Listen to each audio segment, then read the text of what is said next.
महाभारत के युद्ध में कौरवों की और 11 अक्षौहिणी सेना और पांडवों की ओर से 7 अक्षौहिणी सेना ने भाग लिया था। यानी इस युद्ध में सभी महारथियों की सेनाओं को मिलाकर करीब 50 लाख से ज्यादा लोगों ने भाग लिया था।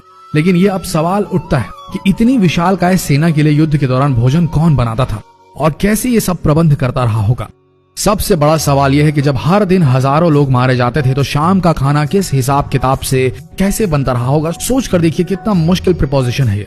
दर्शकों, आइए जानते हैं आज के इस वीडियो में वो गूढ़ रहस्य कि कैसे पोषण मिलता था महाभारत के सैनिकों को। महाभारत को सही मायने में हम विश्व का प्रथम विश्व युद्ध भी कह सकते हैं, क्योंकि उस समय शायद ही कोई ऐसा राज्य था जिसने इस युद्ध में भाग न लिया। उस काल में आर्यव्रत के समस्त राजा या तो कौरव या पांडवों के पक्ष में खड़े दिख रहे थे। हम सभी जानते हैं कि बलराम और रुक्मणी ये 2 ही व्यक्ति थे जिन्होंने इस युद्ध में भाग नहीं लिया था। किंतु एक और राज्य ऐसा था जो युद्ध क्षेत्र में होते हुए भी युद्ध से अलग था, और वो था दक्षिण का उडुपी। महाभारत में वर्णित कथा के अनुसार जब उडुपी के राजा अपनी सेना सहित कुरुक्षेत्र पहुंचे तो कौरवों और पांडवों दोनों ने उन्हें अपने पक्ष में लेने का प्रयत्न करा। लेकिन उडुपी के राजा बहुत दूरदर्शी थे। उन्होंने श्री कृष्ण से पूछा, हे माधव, दोनों ओर से जिसे देखो युद्ध के लिए लालायित दिखता है, किंतु क्या किसी ने सोचा है कि दोनों ओर से उपस्थित इतनी विशाल सेना के लिए भोजन का प्रबंध कैसे होगा। इस पर श्री कृष्ण ने कहा, महाराज, आपने बिल्कुल सही सोचा है। आपके इस बात से मुझे प्रतीत होता है कि आपके पास इसकी कोई योजना है। अगर ऐसा है तो कृपया बताएं।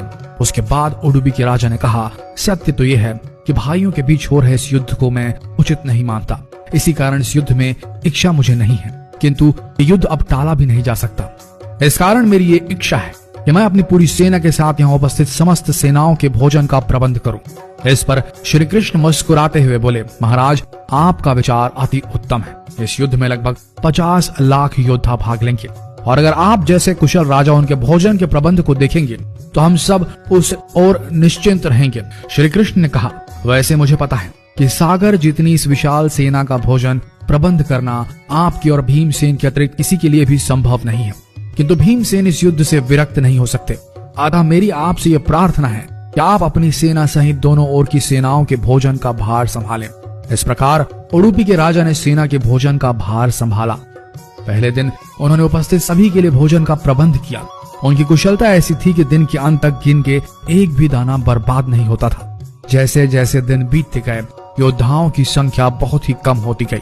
दोनों ओर के योद्धा ये देख के आश्चर्यचकित हो जाते थे कि हर दिन के अंत तक उडुपी नरेश केवल उतने ही लोगों के लिए भोजन बनाते थे जितने वास्तव में उपस्थित रहते थे। किसी को समझ नहीं आ रहा था कि उन्हें कैसे पता चल जाता है कि आज कितने योद्धा मृत्यु गति को प्राप्त होंगे, ताकि उस आधार पर भोजन की व्यवस्था की जा सके। इतनी विशाल सेना के भोजन के प्रबंध करना अपने आप में ही एक आश्चर्य था, और उस पर भी इस प्रकार के अन्न का एक भी दाना बर्बाद न हो, यह तो किसी चमत्कार से भी कम नहीं था। अतः 18वें दिन युद्ध समाप्त हुआ और पांडवों के राज्याभिषेक के दिन युधिष्ठिर से रहा नहीं गया, और उन्होंने उडुपी नरेश से पूछ ही लिया, हे महाराज, समस्त देशों के राजा हमारी प्रशंसा कर रहे हैं कि किस प्रकार हमने कम सेना होते हुए भी उस सेना को परास्त कर दिया जिसका नेतृत्व पितामह भीष्म, गुरु द्रोण, ज्येष्ठ भ्राता जैसे महारथी कर रहे थे। किंतु मुझे लगता है कि हम सबसे अधिकांश प्रशंसा के पात्र आप हैं, जिन्होंने न केवल इतनी विशाल सेना के लिए भोजन का प्रबंध किया, अपितु ऐसा प्रबंध किया कि एक दाना भी अन्न का व्यर्थ न हो पाया। मैं आपसे इस कुशलता का रहस्य जानना चाहता हूँ। इस पर उडुपी नरेश ने मुस्कुराते हुए कहा, सम्राट, आपने जो इस युद्ध में विजय पाई है उसका श्रेय किसे देंगे। इस पर युधिष्ठिर ने कहा, श्री कृष्ण के अतिरिक्त इसका श्रेय किसी और को जा नहीं सकता। अगर वे ना होते तो कौरव सेना को परास्त करना असंभव था। तब उडुपी नरेश ने कहा, हे महाराज, आप जिसे मेरा चमत्कार कह रहे हैं वो श्री कृष्ण का ही प्रताप है। ऐसा सुनकर वहां उपस्थित सभी लोग आश्चर्यचकित हो गए। तब उडुपी नरेश ने इस रहस्य से पर्दा उठाया और कहा, हे महाराज, श्री कृष्ण प्रतिदिन रात्रि को मूंगफली खाते थे।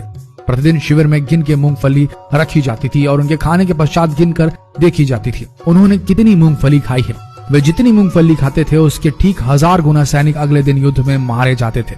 अर्थात वे अगर 50 मूंगफली खाते थे तो समझ आता था कि अगले दिन 50,000 योद्धा युद्ध में मारे जाएंगे। इसी अनुपात में अगले दिन भोजन कम बनाया जाता था। यही कारण था कि कभी भी भोजन व्यर्थ नहीं हुआ। श्री कृष्ण के इस चमत्कार को सुनकर सभी उनके आगे नतमस्तक हो गए। यह कथा महाभारत के सबसे दुर्लभ कथाओं में से एक है। कर्नाटक के उडुपी जिले स्थित कृष्ण मठ में यह कथा हमेशा सुनाई जाती है। ऐसा माना जाता है कि इस मठ की स्थापना उडुपी के सम्राट द्वारा ही करवाई गई थी, जिसे बाद में श्री माधव आचार्य जी ने आगे बढ़ाया। तो दर्शकों, उम्मीद करते हैं कि आज की ये प्रस्तुति पसंद आई होगी आपको और आप समझ गए होंगे कि पोषण वही सही है जिसका एक दाना भी व्यर्थ न जाए।